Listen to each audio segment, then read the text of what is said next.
Welcome to B2B Tech Mindset, where we explore how technology drives business success. Join us as we discuss the latest software solutions, trends, and strategies that can help you stay ahead of the curve. Develop a tech mindset and learn how to leverage technology for growth in your organization.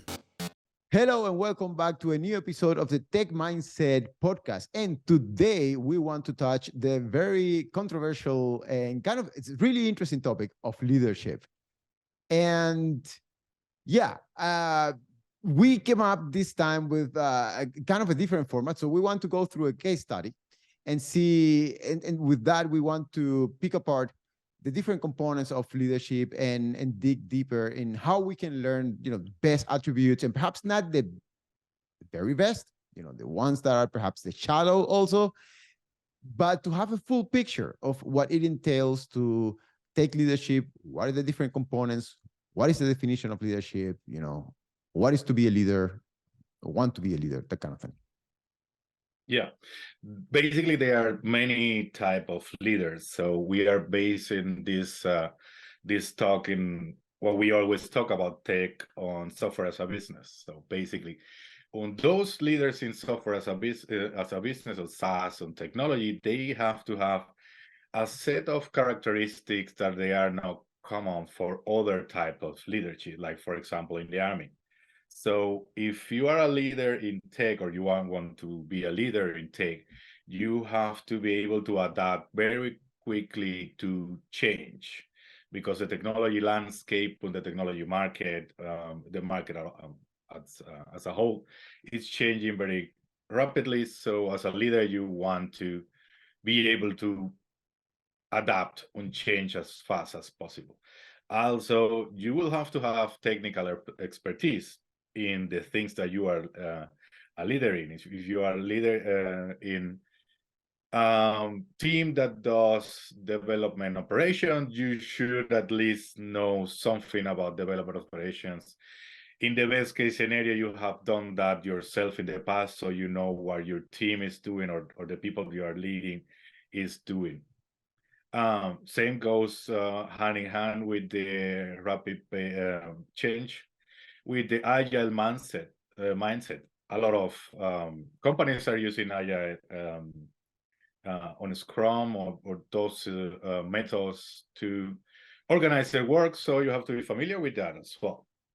You also have to be able to do talent management. So it's not only like hiring a good team, it's also maintaining the good team and development that team to grow. So your product is only as good as your team is. When your team follows the leader, so this is a logical conclusion. As a leader, you have to grow your team. Or you have to have in the back of your head as well scalability. So not doing stuff that work right now, but doing stuff that they can be a process or they can scale. So that kind of mindset is very important to have as a leader in tech. And the last one that I noticed is like data-driven decision making. Like there are a lot of leaders that they do operate with a good feeling. So if they feel that it's the right decision, they go that way. But in tech, usually you have a lot of data and a lot of indicators that you can use to aid your decision making, which is a very good trait to have as a leader. Other thing that I want to emphasize is the difference between manager and leader. In big organizations, managers or the role of managers is basically to attend a group of people, like all the logistics, like vacations, compensation, if they have any problem, etc. But usually you have like managers managing people, and you have like topic leaders, which are the real leaders of the organization. They are the ones to move the team, and they are the ones that the team goes to ask questions, to make decisions, basically. So that is the very big difference that I see from my experience between a manager and a leader. or you're making several points that are interesting. The one that comes closer to me is the fact that leaders need to make decisions in a rational way. You know, if you look at the work of Daniel Kahneman, you know, with his whole theory about decision making, system 1, system 2, one of the things that actually, you know, stayed with me for a while is that people make decisions they make different decisions about the same situation depending on the different mental states they are. You know, and if you look at leaders like Bezos that say, you know what, I'm just being paid to make a few decisions, a few high impact decisions, then you realize this is something really, really, really important, that you know, how leaders make decisions impact what the course of a business is, or the state of the team, what the business, what the team is putting at stake.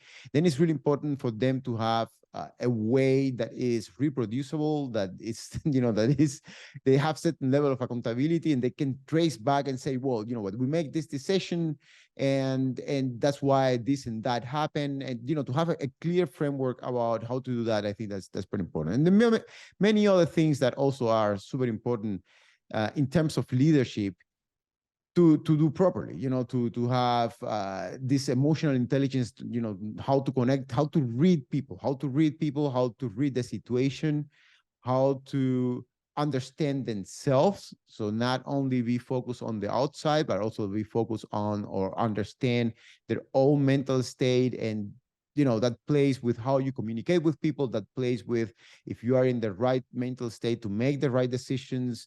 It plays on how you organize things, it plays on how you distributing information. So I think there is a lot of ground to cover here. So you said you have a story that you wanted to use to illustrate this aspect. Yes, because you can have many type of leaders in your organization. I decided to basically pack all that in a story, kind of like for our listeners to see how those type of leaders work together in one organization. So this is a story of a group of friends who came with an idea to make a software as a service for fruit stands. So the fruit stands in the market where they sell apples and bananas and stuff like that. So they come with an idea to make a software for that. And then there is Jane, Mark, and Sarah. So Jane is the visionary. Jane had the idea and know how to execute. Basically, because she have those leadership traits like thinking out of the box and taking quick decisions, is able to convince the other friends to join her in their endeavor of building this software as a service for fruit stands. So after that, she also have the skill of team building. So Jane also with the other two, but mainly Jane is the one who actually come up with a list of people to basically that they need to make that possible, like UX designer, developer, etc., etc. So they go and hire those people. So that is the skill of team building. They started building the fruit stand software. They launch, everything is going well, but Sarah, which wasn't feeling very good, was not performing very well in the work, on being one of the managers, like things are starting to get complicated. Then Mark and Jane, using the skill that they both have, like emotional intelligence, were able to understand the situation that Sarah was having and actually helped her to overcome that, first by understanding and then by actually saying, oh, take it easy, we understand you, we are here to support you. So that skill of emotional intelligence. So business is going great, company is growing, and then come a challenge, which is communication, because then they have the challenge to communicate the ideas that the leadership team have to the rest of the company. So the three founders get together on basically figure out the right communication channels to bring their goals or their desires or the vision for the company to the rest of the employees in the right language, in a understandable way. That is the skill of communication that our three founders had. Like on like all the markets change, so the fruit stand software market also changed. So a new competitor arrived when they started to sell less and less. Do they have less clients? So they have to do a little bit of decision making, which is also a skill that you have to have as a leader. And for that, you need to basically do your research and see the pros and cons from your decision making, on actually that after that analyze if your assumptions were right. At this point, they have to use their decision making skill, and they decide to streamline some processes, move some people around, actually, unfortunately, lay off a couple of people in the new hired team of marketing, because they have to concentrate now in keeping costs low, streamline the company. That is also one of the traits that these founders have, like the decision making one. Sometimes you have to do hard decisions for the well-being of the company as a whole. So things start to go even more south and more bad. Like Mark, one of the founders, is also going through a divorce. It's a pretty rough time for him. So he needed some time alone. On actually, he came back after the divorce. Fortunately, it was a quick divorce. So after that, he came back and put to use his skill that he already have, like the innovation skill. And with that, he was able to basically keep the streamlining process in the company, come up with a new features for the company, extend to or expand to other stands in the market, not only fruit stands, but wine stand, cheese stand, meat, fish, etc. So they were able, through innovation, to actually expand the company and get back on track. And for a happy end, so after a couple of hard years of work, they were able to sell the company to a bigger company, and they went all three in a trip around the world. That's the ideal case. Well, you know, the fun thing I found about that story is that at least there was a little bit of shadow there. You know, I like the kind of like the shadowy side of things, and not much of it, but life is that way. Yeah, life is that way. You know, you have to sometimes let some people go, and you have to adapt your strategy, and people go through personal challenges.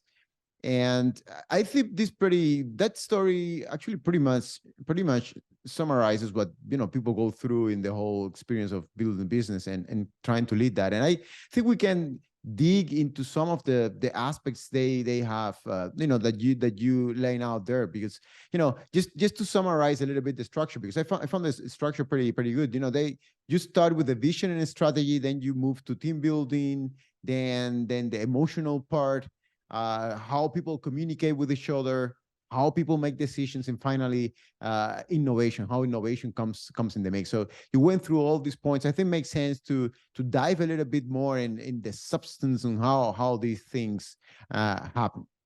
Yeah, so those 5 points that you touch, I think that's you know, makes sense to drill down there and you know and understand better how the whole thing begins. You know, you started by vision and strategy, and I'm a big believer that the main ingredient for leadership is to have a vision. I think when people is really ignited by a strong vision, when you can see something, then is easily to that is contagious. You can really communicate that enthusiasm that people have, that you feel, and then you can bring people to join your quest to achieve that vision, you know, to come up with a mission to achieve the vision. We kind of rhymes, but I think that's the starting point.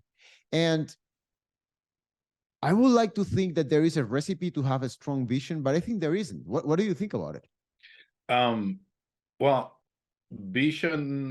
One thing that I find interesting is like you can have a lot of ideas in your head on a big vision, but if you are not able to communicate that vision effectively, then basically, if nobody understands your vision, nobody will follow you as a leader because they don't know what you are talking about or they don't understand why. So basically, you have to be able as a leader to communicate clearly your vision. And that is very difficult to do because you're trying to get something that is only in your head to put it in someone else's head. So they have to understand it kind of in the same way that you understand it. So both move in the right direction. That is what I think a lot of leaders fail in that. Like they have great ideas, but they are not able to move people behind those ideas because they are not able to communicate. Yeah, I think I mean that's a real challenge because it basically it boils down to the ability to connect at an emotional level with people with words. So you have Yes. to create that exactly what you said. You have to create that image and you have to be able to convey that message in a way that people can experience the same level of excitement that the author of the idea has. And it's about excitement and it's about, well, you see it in history also, not only in the case of business. That's why I went down when I was doing research for this. Even if we are talking about leadership in technology, I went back to some examples in history because I wanted to understand how leadership works. And what you see is that these big leaders are able to plant that emotion that they want, they need their followers to experience, and they have the skill to plant that in their followers. And that might be something like rage, or the desire for justice, or the desire for growth, or the hope in a better future. It goes in a wider range of directions, but they have this ability to communicate these things. And for many people, I think this sometimes feels a little bit over the top to communicate in that way. But I think definitely as a leader, when you're trying to communicate those emotions, when you're trying to put people in those mental states and you try to put those images in their head, you need to communicate in that way that is a little bit over the top, or perhaps exaggerated in some ways. You can think about many examples of leaders that when they speak in public, they have these big gestures and they use these big phrases and voices and communicate big ideas and goals that we're going to conquer the world, change it in this way or change it in the other way. And I think there is a German word. Oh, sorry, go ahead. Yeah, that's necessary for it. I think that's necessary. That's the challenge. I think without that, it's really hard. Yeah, exactly what you described. There is a German word for that is used in companies. It's called like chaka chaka, when the managers go and talk with the employees and they paint this big vision that the employees in the other hand say, okay, chaka chaka. That's true. And but I certainly think that when employees, when people say, oh, here we go, now this is the whole chaka chaka begins, it's probably because people is not in the same wavelength. It's not engaged. People is not engaged. If people is talented in that, and I think one way to do that is to practice that. And one concrete advice or piece of advice that one could give to people to prove in that regard is to, for instance, join a Toastmasters. I mean, some of my friends and some colleagues I know, they have joined Toastmasters. They just go there and they do their public speaking practice, and they pitch in front of people. They get feedback. They train on what kind of emotion, what kind of mental state I want to put my audience in, because this is something very close to what I, like martial arts. You have to practice. If you don't practice, you're not gonna get better at it. But it's definitely critical, and I think it's something that there's a lot of room for improvement in that regard, especially in this realm of technology. I think particularly in the space of technology is complicated because most of us, people who work in this environment, are very fact-based. So we believe that if we are giving our audience all the facts, people is going to buy our vision, and people will go in the action mode. And that's far from the truth. Yet in technology, people really believe that facts are king. And that's something that definitely should be challenged if you want to have an impact as a leader. So that's vision on one side. And then the other part that you mentioned was a strategy. So tell me, how do you see that? How managers, leaders? Well, actually, that is a good one. So you can have the vision, like I want to construct or I want to build the next iPhone, right? That's your vision, and that is fine if you have that vision. But you have to know the steps that you need to get there, and that is the strategy part. You have to know, like, you have to hire the right people, you have to hire the right designer, you have to do the research. So all the steps that go there, they go to market strategy, the marketing strategy, etc. So you have to be able, as I'm not talking about a leader in a small company or whatever, where you wear all the hats. You have to know all the steps from the beginning to the end to get there. Or you surround yourself with other leaders that have the skills that you need to actually lead your company in the direction that you want. And then your job as this leaders of leaders is basically communicate your vision again, and leave the leaders alone to actually be creative and lead all together in the same direction. But strategy is definitely very important. I've seen a lot of companies like, oh, we want to achieve this and that's the vision. But then the actions that they are doing have nothing to do with the path that they need to go to achieve that vision. And that's basically because of two factors, like ignorance and uncertainty in the market, and ignorance that they really don't know how to get there, and they will figure out along the way, usually like everybody does. So if you have experience and you have actually fabricated your vision, like build your vision in a real way, you may know some steps, but every product and every market is different. So you have to always figure out the steps along the way. And that is the skill of adaptability and change that you need in your leaders. Because something may not go as planned, then you need to be able to adapt and change the strategy again, communicate the strategy again, communicate why you are changing the strategy now. Otherwise, people won't follow. So if you change the strategy pretty drastically, people will say, oh, yesterday we were in that direction, now we're going in this direction, what's going on here? So people are confused.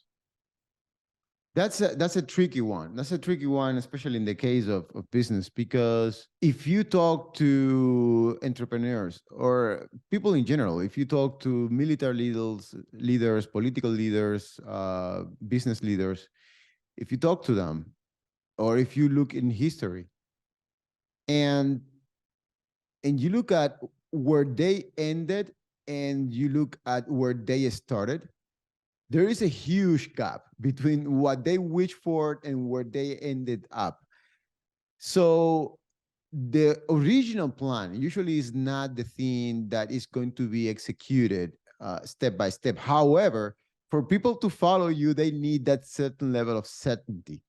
They need to Yes. know, you know, this guy or this girl knows what we want to do. He knows how to get there. He has a vision, and he fired us up. And now he knows the way. He knows he's walked that, at least in his dreams. He has a vision. and then Yeah.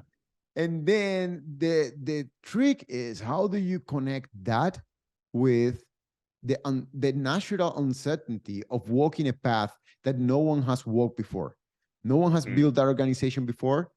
No one has solved that problem, especially if you are in a technology environment that you are tackling problems that you've never tackled before.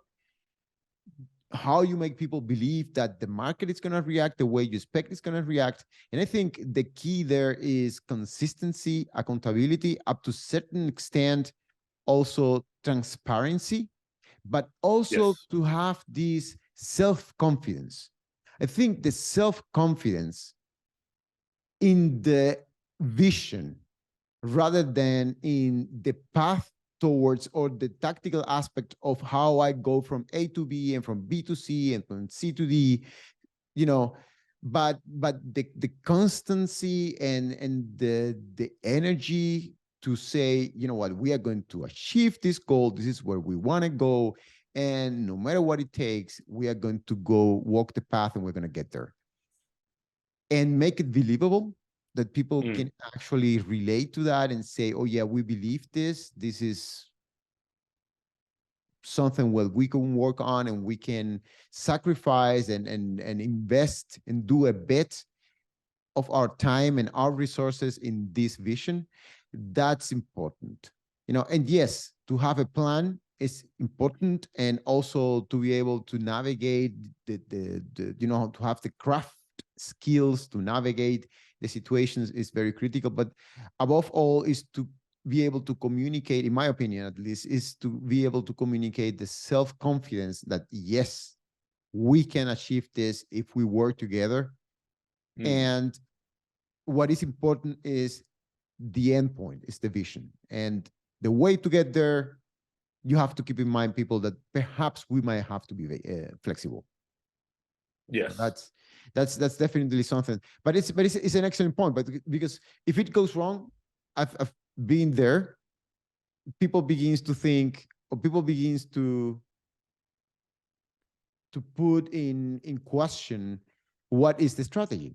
Do these people who is leading this know what is happening?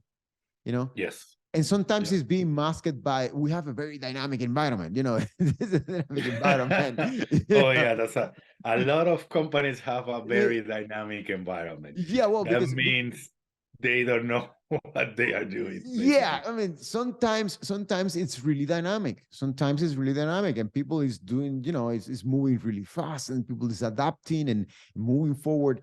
Sometimes that dynamism just means we don't really know what we're doing here. Yeah. We're just throwing darts in the dark, and we hope that it's going to land in the right place. But be careful. You may get hit. You might be, you might be the target. So that's something that is important to keep in mind. And that, you also mentioned that is brings out about the team building. How do you bring the right people to help you to accomplish that vision? What people do choose for that? Yeah. I think you have collected a couple of examples of leadership in human history. So I had a couple of funny examples that I found there. And the reason that I went for these examples is, before I jump there, let me step back a little bit.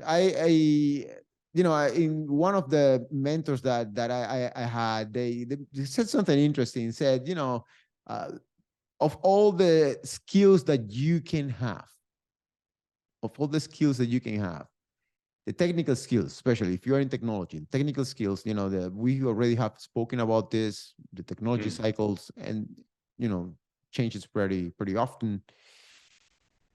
But soft skills do not change. These things are pretty much invariant. And the reason why this is important is that oftentimes we think we need to be on the bleeding edge of technology. We need to understand everything that is happening so people trust us and follow us. But while that is very important, and I don't want to underestimate that in a technology environment, even more important is to have the collection, all this full collection of soft skills that are necessary to be able to lead a team of people.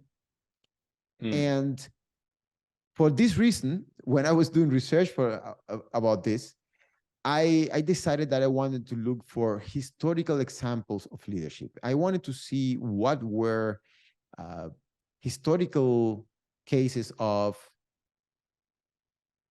historical figures that were able to, at their time, to lead in a successful way.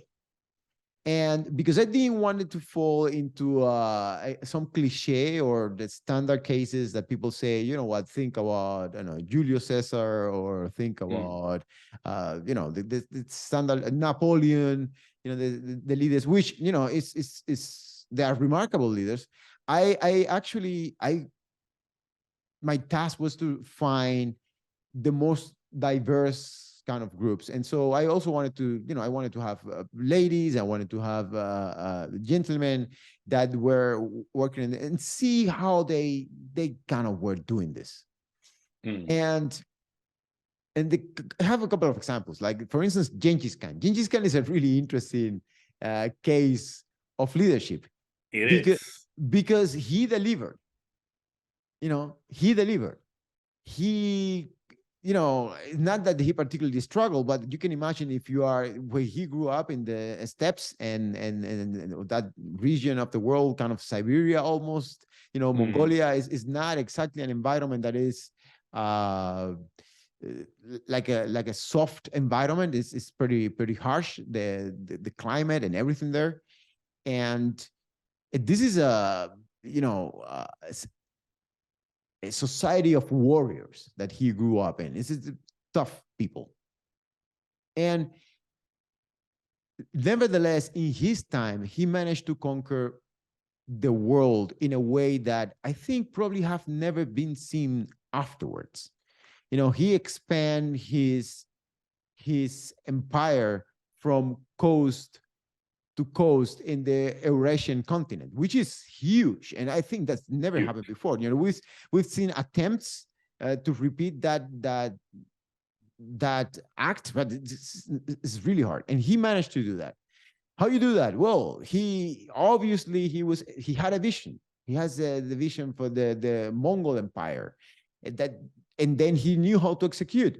They also had really unique skills that they knew that they could apply to defeat their adversaries. You know, they were incredible at, you know, horse riding and using the how you call that, the bow and the arrows.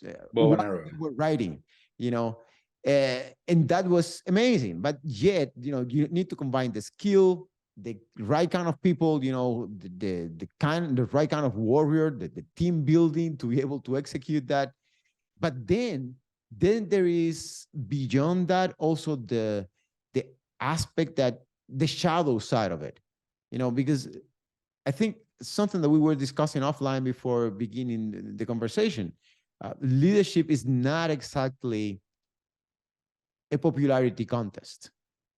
And sometimes you have to make decisions in the market, or you have to make decisions internally that are not going to make you a popular leader. And if you want to find someone who was not popular, well, Genghis Khan is probably one of the biggest examples. I mean, the guy was feared in a way that, you know, that probably not that many leaders in the world have been feared before.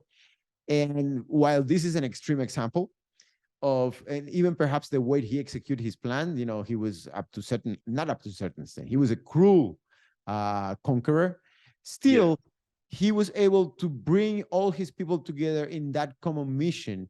And then he showed them victory after victory, and they make them believe that, yes, we can achieve that.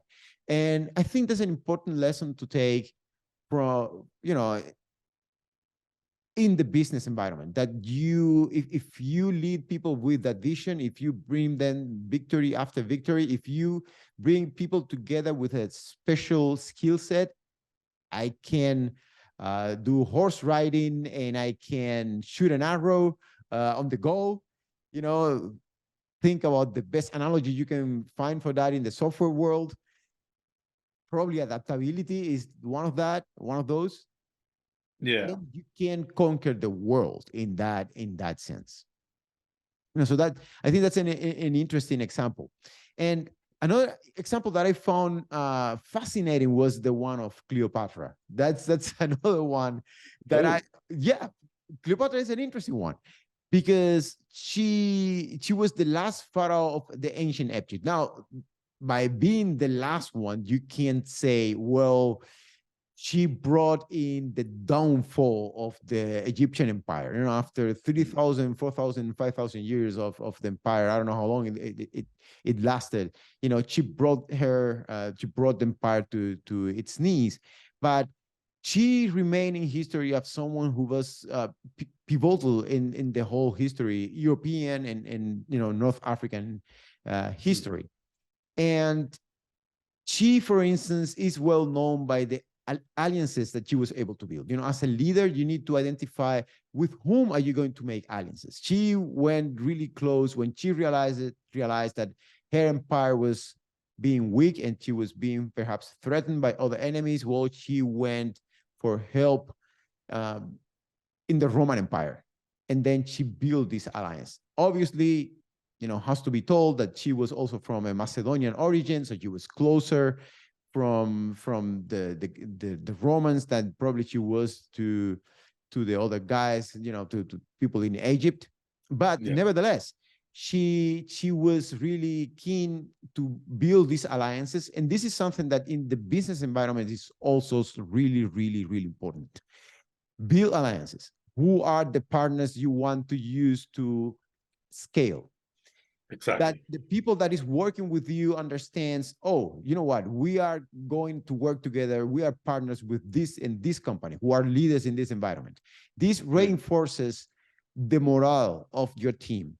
And in times of hardship, they know that they have a partner there that is supporting them, and they can allows them to either scale or provide them with technology and resources that help them to grow. So I think Cleopatra is also, from the perspective of partnerships, alliances, is an interesting case.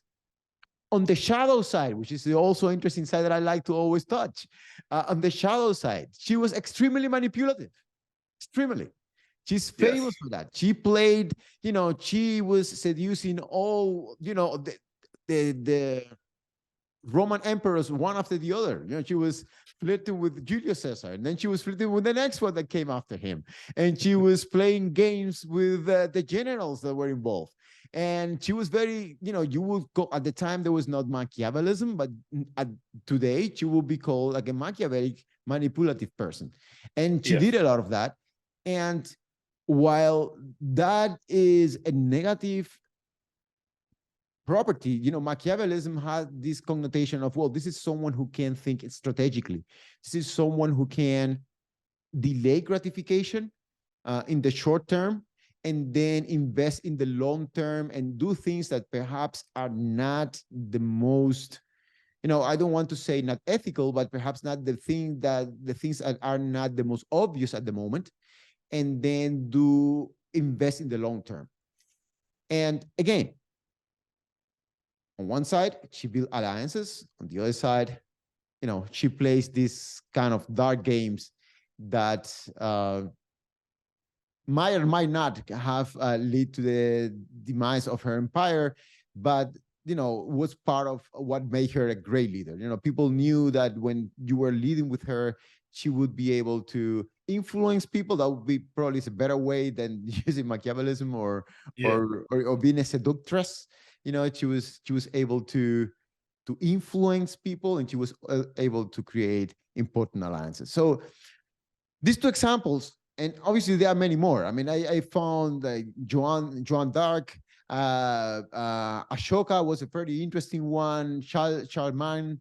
So there are many other examples in history of leaders, but I think by reading about them and understanding what they've done, is possible to see strategies that you can adapt to the modern business environment, and understand that it's not only going to be light, it's going to also be kind of like the shadow side of things. You know, how do you balance both of them?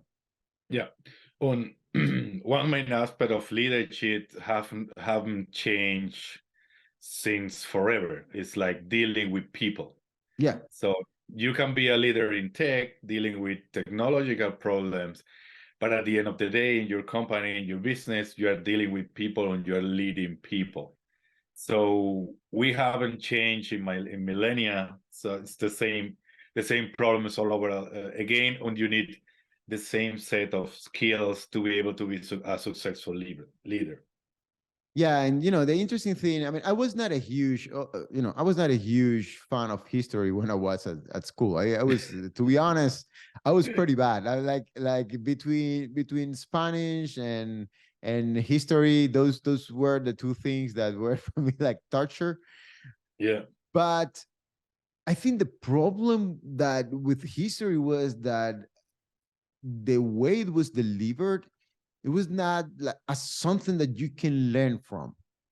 If you look at history as something that you can learn from, like you can take those characters and say, well, you know what, I'm going to model this, and I will try to take this knowledge from ages and implement it today. I think there's a lot of value that is being lost if we don't do that. And definitely there's a lot of leaders that invest a lot of time reading biographies. This is something that I've learned in the, doing the research for this. There's a lot of people who invest time reading biographies, trying to understand what other people did in similar situations, how they make their companies grow. And everything boils down most of the time, as you mentioned before, to people. It's at the end of the day, what, as you said, is the means that a leader of an organization has to achieve their goals or her goals is people. So you need to know how to influence, how to motivate them, how to punish them, because in some way, yes. Yeah, I mean, there's a whole range of behavior. I mean, I was just on the margin, I was looking at this ex-CIA agent that he was doing a podcast about the things he learned at the agency, and now he has a business consultancy. That's pretty interesting.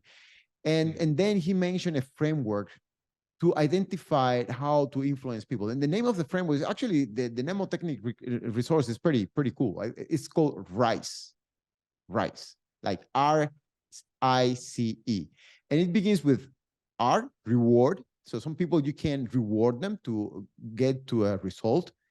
Some people, it's all about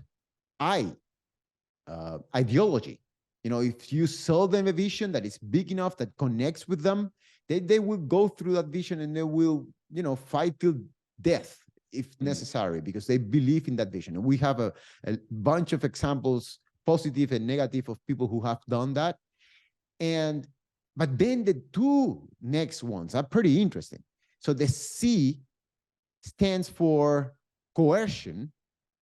So some people, you have to coerce for that, to accept some kind of pressure. You put a gun on their face, or you tell them, you're going to get fired or something like that. And that might actually motivate them to get to certain goals.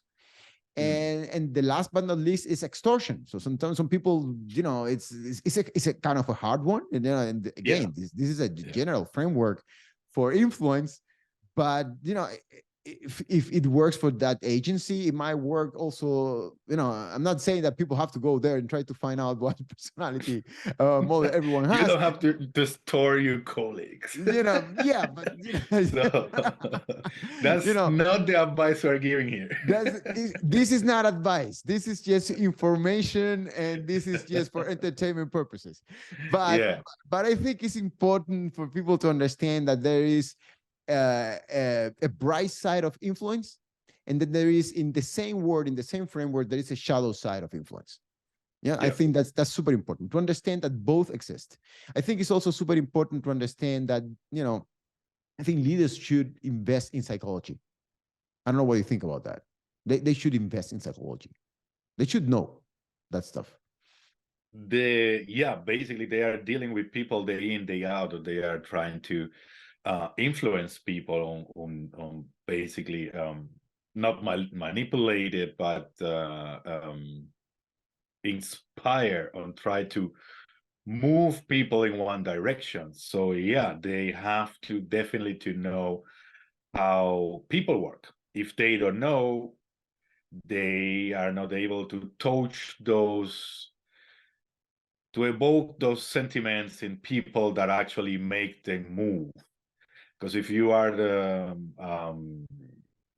you're talking all the time, but nobody's paying attention and nobody's moved by what you're saying, you are not going nowhere as a leader. So nobody's paying attention for you. That goes back a little bit what I say before, between a manager and a leader. Like, you can be in a managing position, but that doesn't mean that people care what you have to say.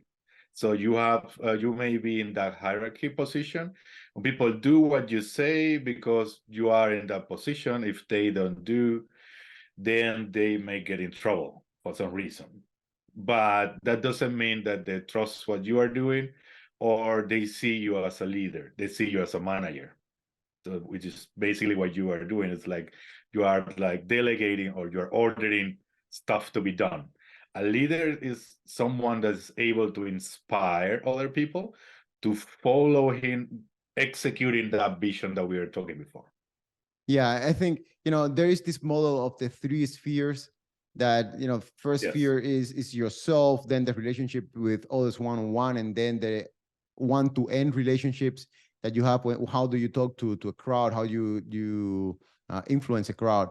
But it begins with, understanding yourself. Are you able to know what state are you? What is your level of self-awareness? How self-aware are you? And understand your personality profile. There are many psychological tools for that. There are always have to go back to the name. Let me see. Yeah, Myers-Briggs personality test. That is something that definitely people should be familiar with. Where I'm cutting there. How my personality looks like. If you look at the big 5 personality traits, conscientiousness, neuroticism, and so on, so on, so on. This standard model of personality, where I am standing there. And when I am communicating with other people, especially my direct reports, I have my 5, 6, 7 people that I work with on a daily basis. They report to me. Well, I need to understand what their psychological profile is. I need to understand how to motivate them, what motivates them, how they would react to certain news. So I think that's definitely important, something that people should invest in, that they know these tools. Again, also public speaking, how to communicate properly, how to make the best out of their voice and the way they put messages, and do things that are uncomfortable, like listening at themselves. I know a couple of speaking coaches that they tell you, it's something that you have to do. You have to look at yourself, and because this is how people is perceiving you. So you need to understand how people is perceiving you when you are looking. Then you try to make the best out of what you have to offer, and then perhaps you can better comprehend when people react in a certain way or in a different way, because, well, you did this and that. So that self-awareness is important. That ability to communicate one-to-one when you are working in this reduced circle, your closer circle, your direct reports, also very important. And last but not least, knowing how to communicate when you're talking to a group of people, understanding that those people who are following you is because you're feeling a void. Your vision is filling a void that they have, and you have to take that with great responsibility. There's a lot of responsibility in knowing that these people is following you because you are fulfilling part of the goal, the how you say it in French, raison d'être, the reason of being.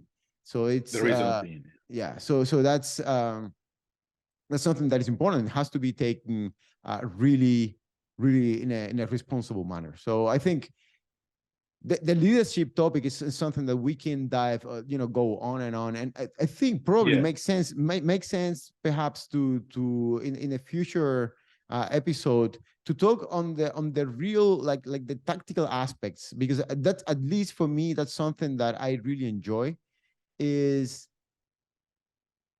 the real tools that people need to execute something. Like where do you find a good personality test to understand where do you cut? I know there is this website, I think the name of the website is Principles U by Ray Dalio, where you can take a test and then it's going to tell you what is your role within an organization and within a team. And the thing is that, if you understand neuroplasticity, you know that up to a certain age, you are not going to change much. You can change a little bit what you learn, so you can acquire new knowledge, but a fundamental change in personality is not going to happen. So that's probably going to happen if you are a teenager, if you are, before you're 25. But a fundamental change in your personality is not going to change. So by understanding where you are and how to make the best out of what you are, by taking a test and measuring that and going in a more data-driven way on how you behave, that could definitely help a lot. There is these three spheres. You have your self-knowledge, you have the relationships you have with other people, and then you have the relationship with an audience. But it begins with understanding yourself. It begins within understanding yourself, and then by doing that, you probably need to leverage all these psychological tests. If you go to Principle U, for instance, you can grab one of those tests and see how do you cut there. What are you good at? Or if you want to run a standard test, you might take the Myers-Briggs test of personality. Many people have taken that, and actually then what kind of personality you have. If you have direct reports that you are going to have these one-to-one relationships, perhaps even if you don't ask them to take a psychological test, perhaps you can have at least an estimation, of where your colleagues are, so you know how to best communicate with them, how to be more effective. So I think using these tools, and perhaps this is something that we can use in a future episode, dive a little bit deeper in what are the concrete tools, the concrete tests that you can take or your colleagues can take, and then share that information. Because in terms of personality, there is not good or bad. It's just, this is the way we are. And I think it's also important to realize where we are standing, because after 25, personality is going to change very little. Yeah. And neuroplasticity is only so good, so you can learn new stuff, but perhaps, or most probably, your personality is not going to change in a dramatic way. And for that reason, makes sense that we know where we are to make the best out of what we have. If we know that we are good at making certain kind of decisions, then we go for it. If we are good at supporting other people, then perhaps we should also communicate and be open and transparent. This is what I'm good at. I'm good at I'm supporting people. I'm not perhaps good at orchestrating things, even if I know that that's important.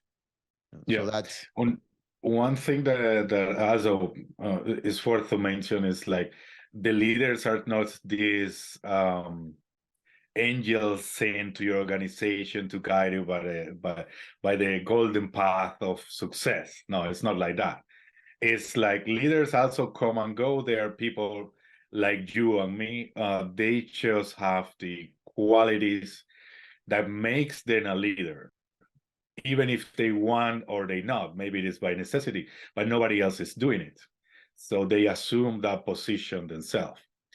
On other thing is like a lot of people, a lot of leaders also project their personality traits into the other people. Like if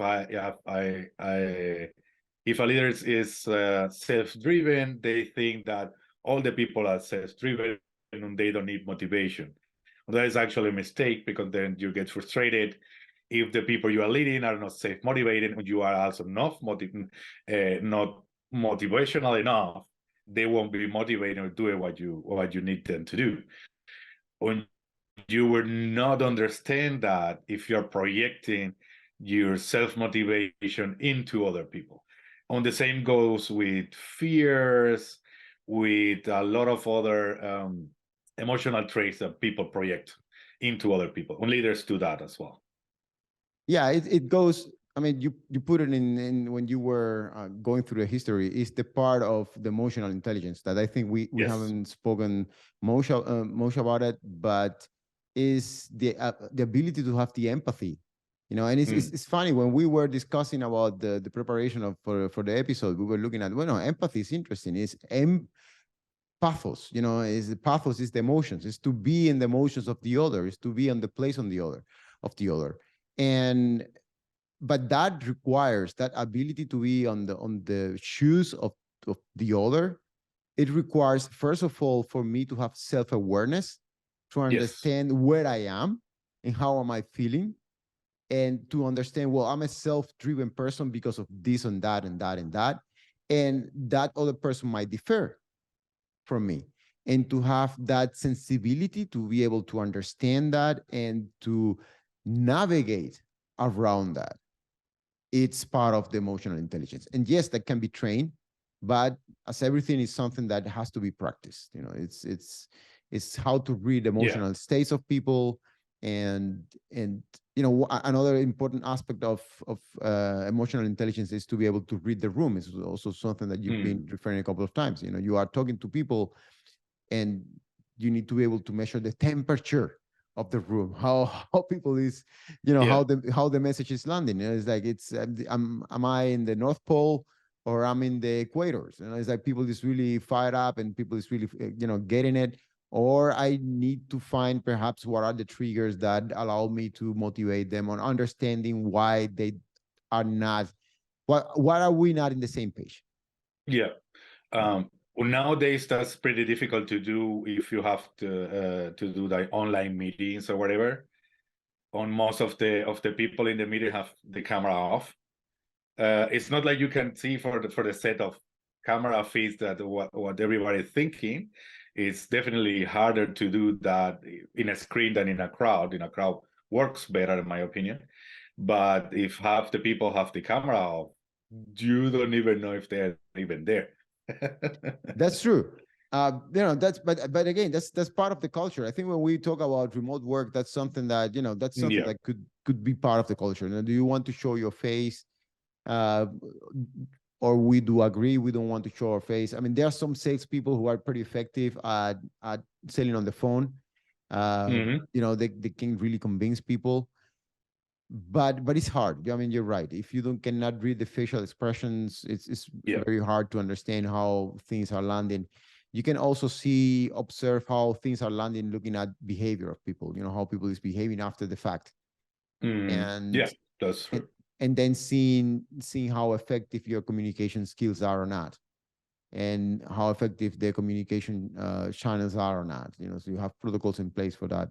So I think there's a lot of depth that one can go there, definitely, and there is also a lot of possibilities and things that you can leverage to be more effective in the way you communicate it. Even in this, for instance, we are now talking to, it's a one-to-one communication, and we are still trying to decode what is the proper way to communicate in this way, because it's, especially when and it goes back to what you were saying, when you don't clearly see what the feedback is, what the reaction is, then it's hard. You know, I've had presentations in front of, I don't know, 1,000 people, and then you obviously you are not looking at everyone because you might freak out, but you look a couple of faces in the audience, and then you kind of sample where people is, if people is following you, if people is not following you, if you have the attention of some people,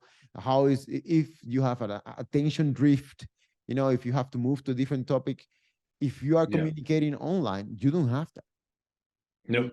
You don't have that. So it's a different feedback loop that you have to get adapted. If you are in this technology space and you're selling to people online and you're making connections online through LinkedIn, it's definitely different than when you are going to an exposition, you know, and you are meeting people face to face, you're shaking hands, or, you know, or bumping into people, whatever you're doing. Yeah. You know, it's different because you can see the body language, you can see how long they stay, you can actually measure the, you know, like directly what's the interest they have. Yeah. And you can also see if the moment is right to say what you want to say, because maybe the person can be distracted or stressed, and then you can say it all the well you want, or you can, but if the person is not in the right mood, that information goes nowhere as well. So there's a lot of factors that contribute there's a lot of it to this communication. So I think we agree that communication is one of the big aspects of leadership. Yeah, and sadly, it's not something that is being taught at school. It's probably taught in a couple of seminars. People go to a seminar, 2 days. You know, I had a communication seminar, crash course, and I think communication is something like, I don't know, it's like a craft, like it's like a martial art. You need to practice every single day, and then you have to hone that craft. Yeah. So this is a wrap. There was another chapter of the B2B tech mindset about leadership. If you have any comments, just leave it down below in the box. It's a very big box, so you can find it without any issue, or write us to our email, also down there in the video. Then see you next time. Yeah, see you next time.